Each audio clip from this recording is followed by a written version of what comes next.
two, three. One, two, three. Let's go.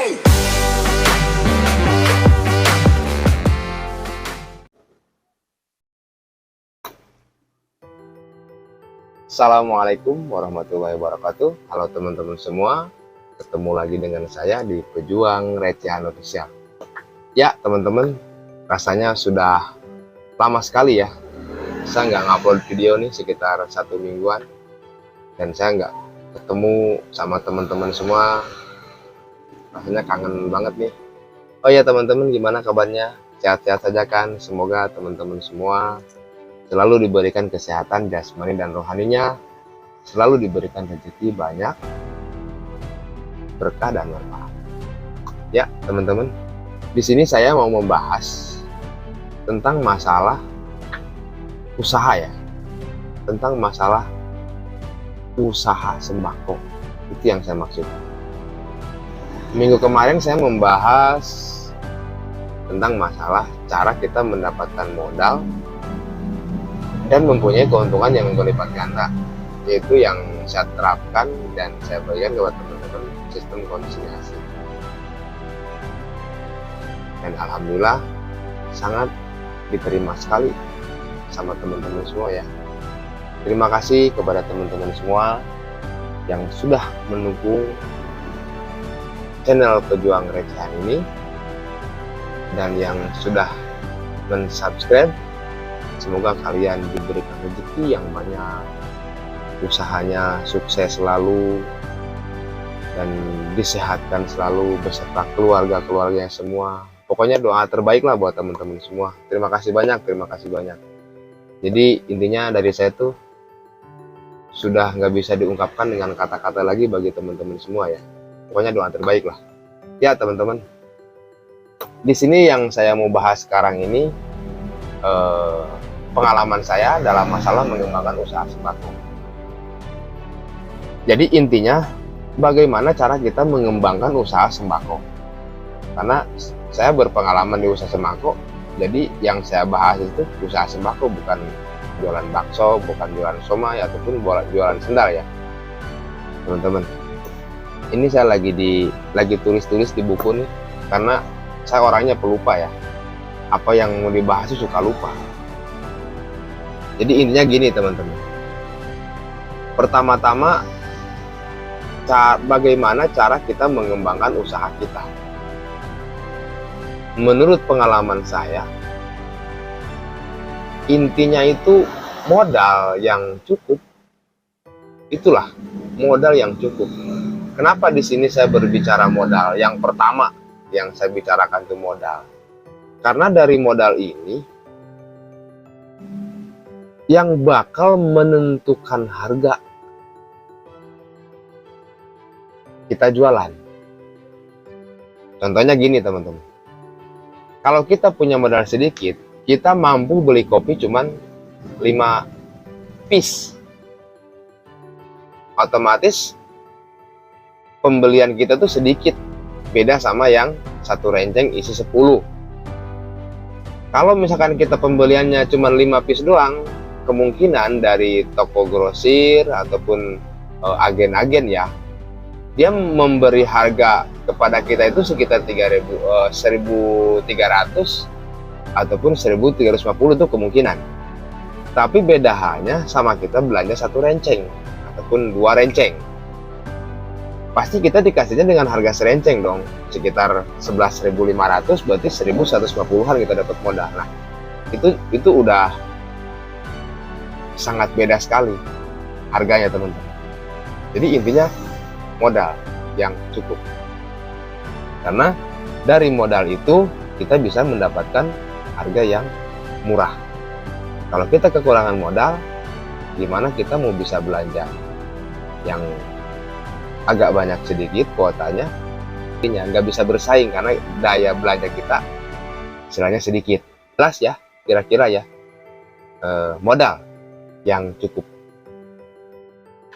Yang kedua, dari modal kita bisa menentukan harga dan menetapkan harga.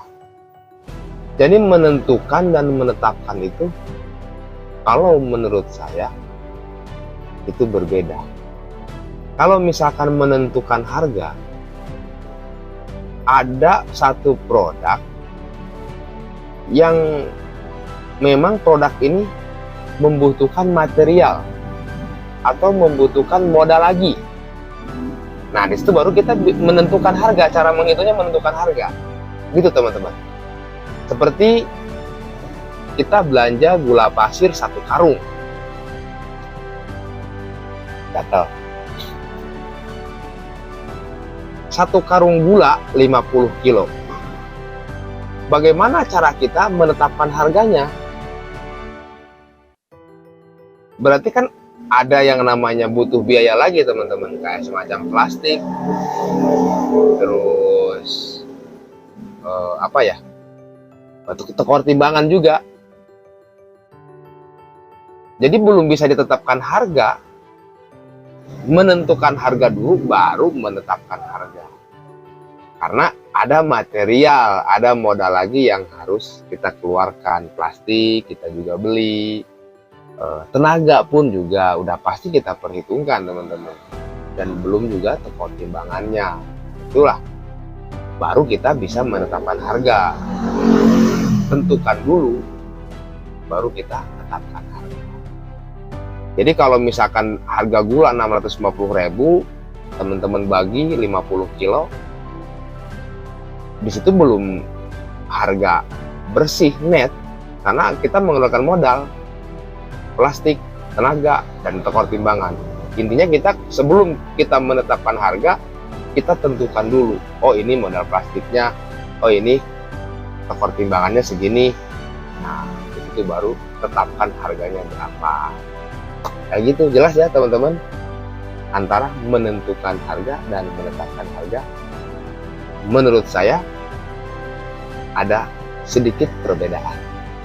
Oke, jelas ya. Yang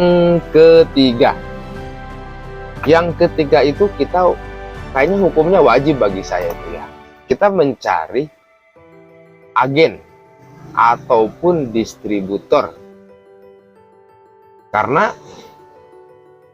dari distributor inilah kita bakal mendapatkan harga kemungkinan murah, kemungkinan mahal.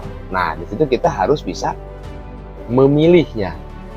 Gitu teman-teman. Karena distributor ini banyak dan agen pun juga banyak. Kalau kita sebagai pengecer gitu, agen itu banyak dan setiap agen itu dia punya harga masing-masing. Pasti adalah perbedaan harga itu sekitar 500 perak ataupun 1000. Pasti pokoknya. Nah, untuk mengembangkan usaha kita, di sini kita sebagai pengecer ataupun kita sebagai grosiran, kitalah yang harus berusaha mencari distributor. Kalau buat pengecer, mencari agen yang sedikit perbedaannya sama agen-agen lain. Itu sangat wajib sekali, karena masalahnya apa? Yang namanya kita usaha itu pasti ada yang namanya persaingan harga. Yang saya ketahui ini, yang saya alami, yang namanya bersaing harga itu teman-teman bukan saling mahal ya, bukan saling tinggi, bukan istilahnya persaingan tuh saya jual 12.000, ada yang lain dijual 12.500, kita ikutin lagi 12.500, ada yang jual 13.000, nggak seperti itu. Jadi persaingan harga itu semakin parah, malahan kadang-kadang ada sebagian agen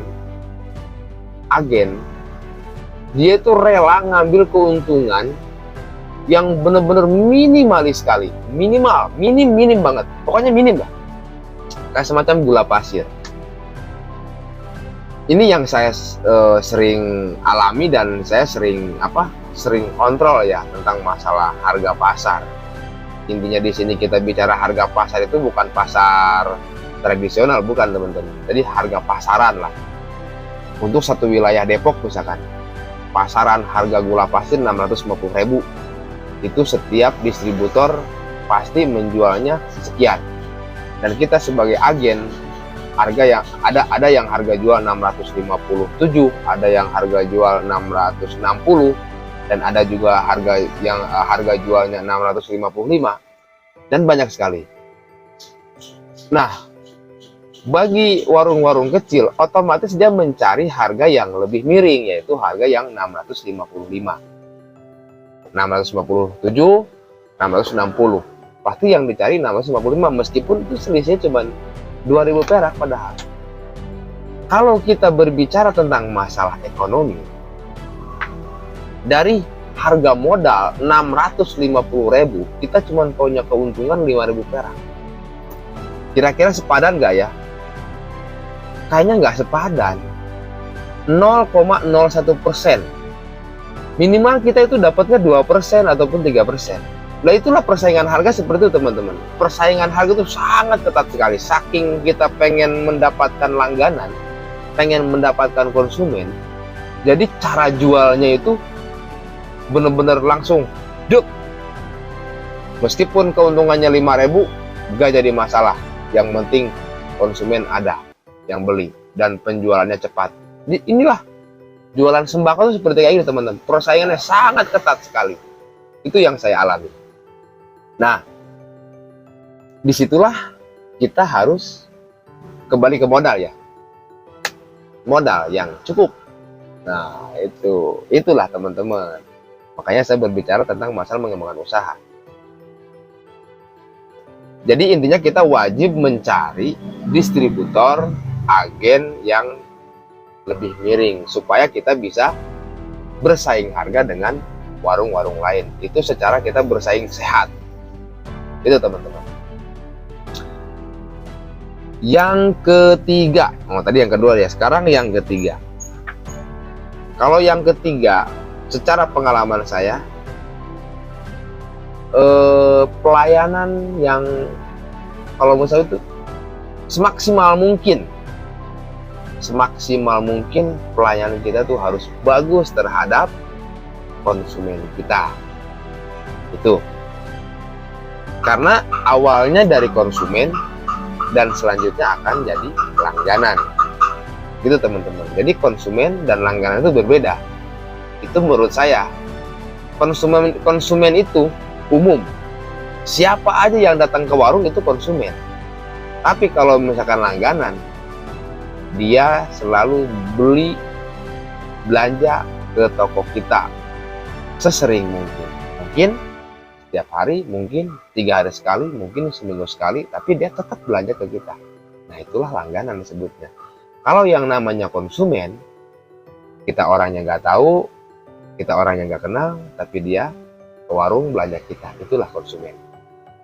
Tapi sebenarnya awalnya dari konsumen, baru nanti ada langganan, kayak gitu teman-teman. Itu menurut pengalaman saya. Jadi intinya cara kita mengembangkan usaha itu pelayanan yang harus maksimal. Ya mungkin udah nggak usah dibahas lagi ya, karena kita juga sebagai pembeli,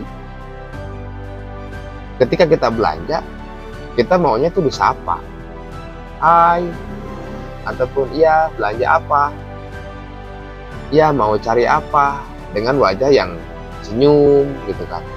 Apalagi kita ditanya, mas ada ini apa, ada ini enggak, produk ini enggak, kita jawab gitu kan, terus kita akan tunjukkan nih produknya kan gitu.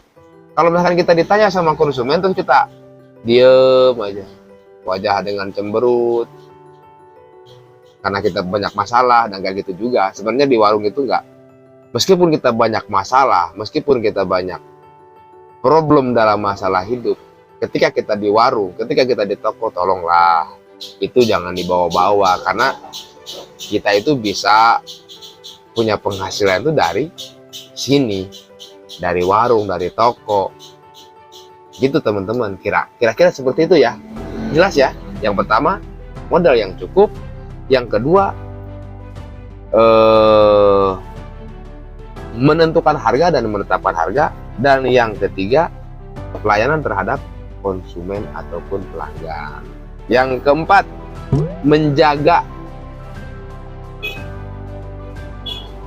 dan memantau harga. Kita menjaga harga supaya tetap bisa menjual murah, dan terus-terusan kita memantau harga pasar. Itu yang saya alami. Intinya gini teman-teman, kalau kita nggak bisa menjaga harga kita, biasanya kita di toko kita itu sudah banyak lah pelanggan ataupun konsumen lain harganya relatif lebih murah dibanding toko-toko lain.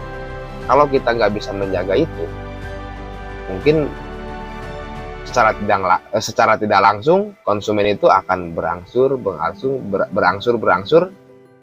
semakin sedikit karena kita nggak bisa menjaga harga.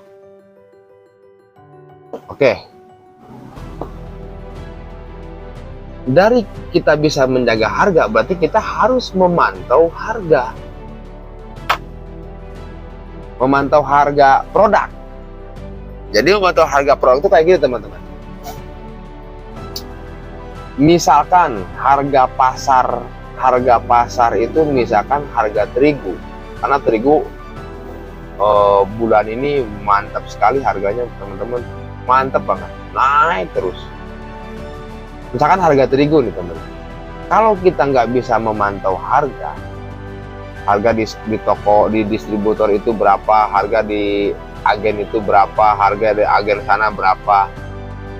Nah di sini kita wajib sekali kita mencari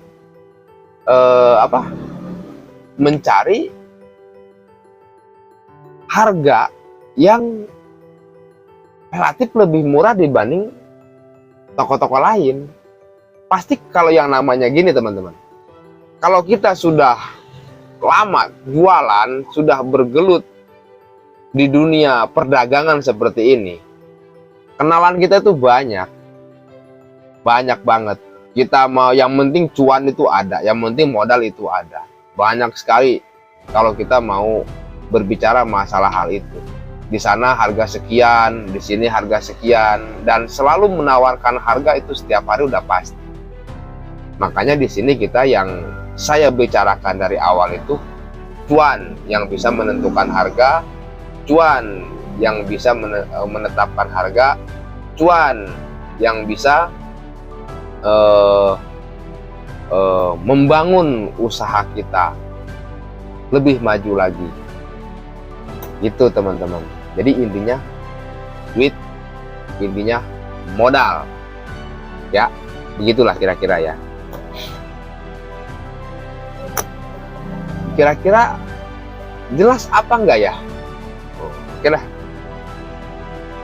Jadi yang pertama, cara mengembangkan usaha itu, saya ulangi ya, cara mengembangkan usaha itu modal yang cukup. Yang kedua, dari modal itu kita bisa menetapkan harga dan menentukan harga. Yang ketiga, wajib kita mencari agen ataupun distributor yang harganya relatif lebih murah dibanding distributor lain. Yang keempat, pelayanan terhadap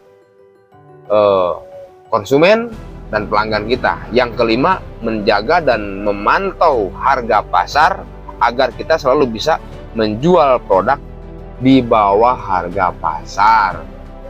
Kayaknya cukup segitu ya teman-teman. Kalau misalkan ada teman-teman yang mau menerapkan metode ini, yang mau menerapkan cara ini, alhamdulillah ya. Dan dicoba, boleh dicoba, teman-teman boleh coba. Saya rasa pasti berhasil lah, pasti berhasil. Karena apa? Ini pengalaman saya. Dulu waktu zamannya ekonomi masih mantap, waktu sebelum pokoknya 7 tahun ke belakang lah ya, 7 tahun ke belakang, ekonomi di negara kita tuh jempol. Itu menurut saya. Di tahun 2011, 2012, 2013, 2014, 2015, wah itu mantep banget ekonomi. Karena apa? Di tahun 2011 saya memulai usaha dari nol. 2011, 2012, 2013, 2013 di situ saya baru bisa mengembangkan usaha saya karena ada sedikit pengalaman. 2014, 2015, 2016 di situ saya mengalami kesuksesan dalam masalah usaha sembako. Indomie 1 bulan omset saya sekitar 3.000 kartonan. Per 2 minggu saya dikirim 1.200 karton.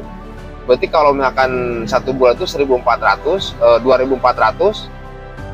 belum rasa-rasa yang lainnya, karena kan kalau misalkan kita DO itu cuma 4 rasa doang, goreng, ayam, soto, bawang. Jadi ya rasa yang lainnya kita nggak order seperti biasanya. Makanya dari mie instan aja saya bisa menghabiskan 3.000 karton per 1 bulan. Berarti cukup signifikan saya bisa mengembangkan usaha, teman-teman. Telur itu saya sehari itu bisa menghabiskan 1,5 ton sehari. Berarti kalau misalkan 1 bulan saya bisa mengeluarkan 45 ton itu sehari, sebulan. Omset saya itu sebulan telur 45 ton, mie instan 3.000 karton, belum produk yang lainnya. Dan waktu itu di tahun 2014, 2015, 2016 saya omset bisa mendapatkan omset setiap hari dari toko saya, penjualan toko saya bisa mencapai 80 juta untuk omset sehari. Itu di waktu itu. Karena memang yang namanya kita usaha itu ada masanya, teman-teman.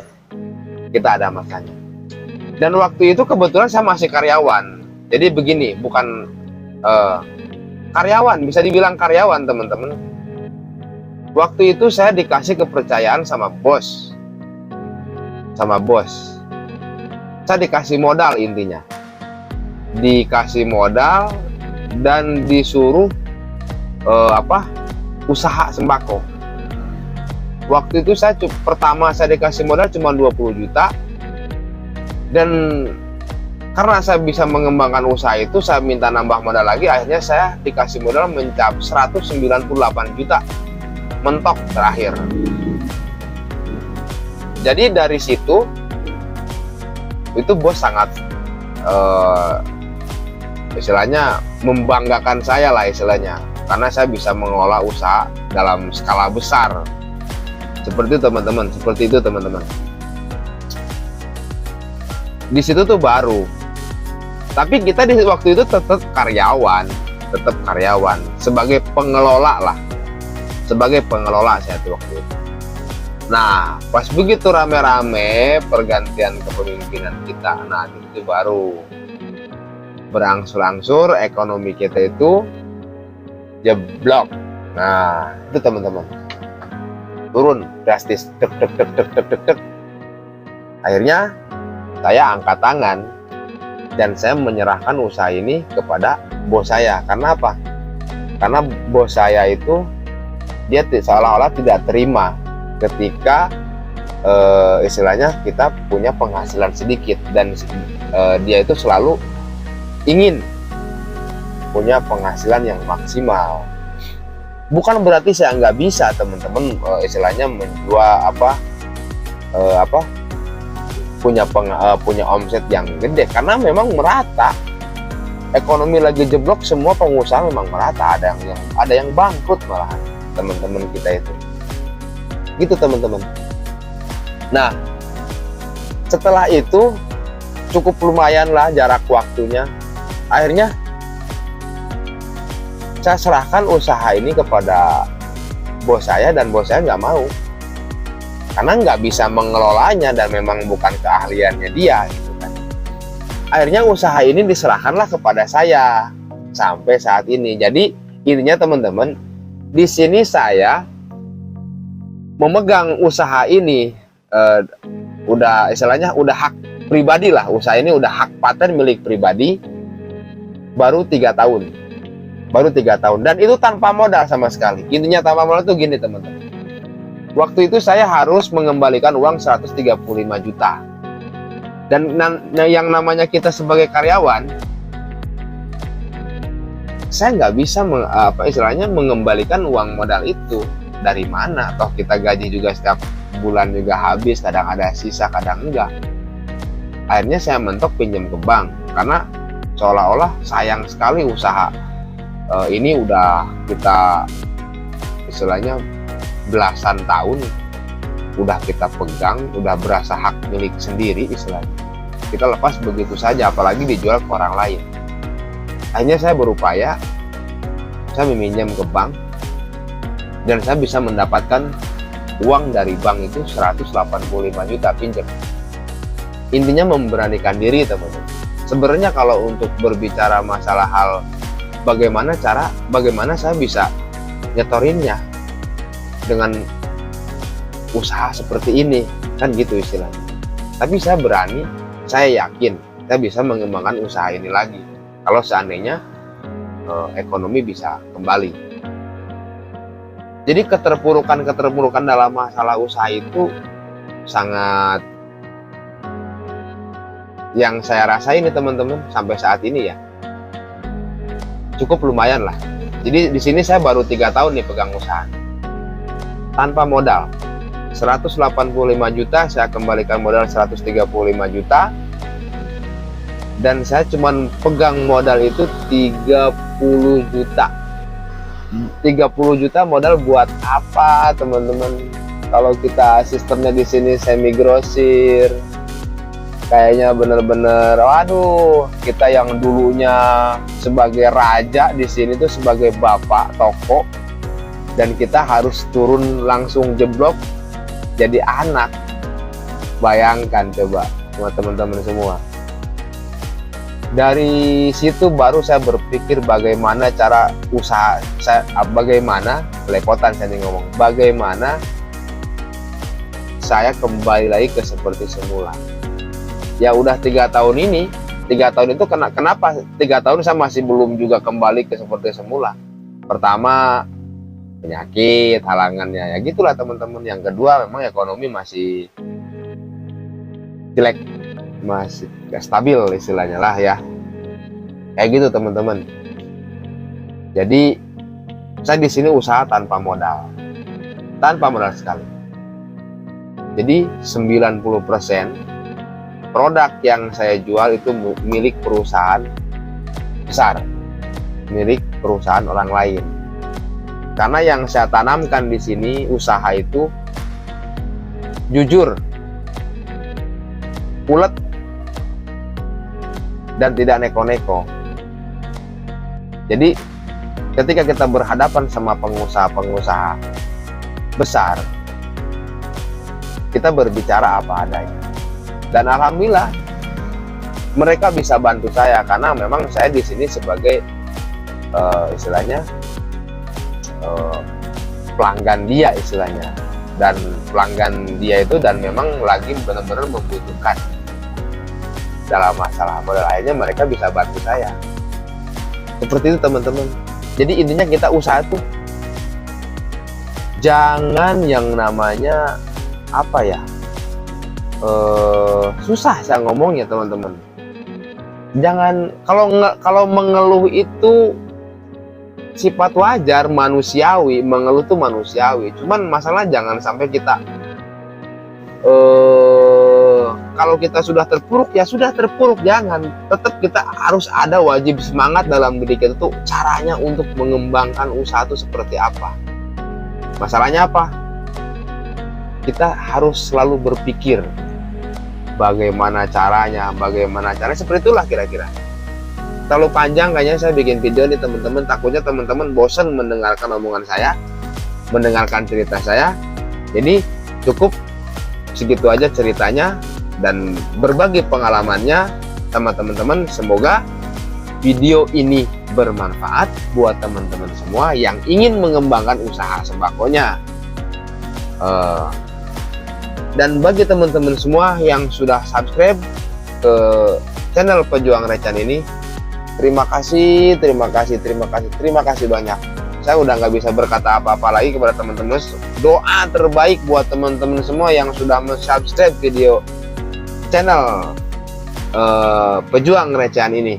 Dan bagi teman-teman semua yang belum subscribe channel Pejuang Recehan ini, semoga teman-teman bisa subscribe-nya. Tapi tergantung hati nurani teman-teman semua. Nggak suka, skip. Kalau seandainya teman-teman suka dan manfaat bagi teman-teman, subscribe-lah video ini agar saya selalu bisa mengembangkan channel Pejuang Recehan, agar saya selalu semangat berbagi pengalaman dan berbagi ilmu tentang masalah jual kepada teman-teman semua. Seperti itu kira-kira teman-teman. Dah, sekian dari saya. Assalamualaikum warahmatullahi wabarakatuh. Salam satu perjuangan.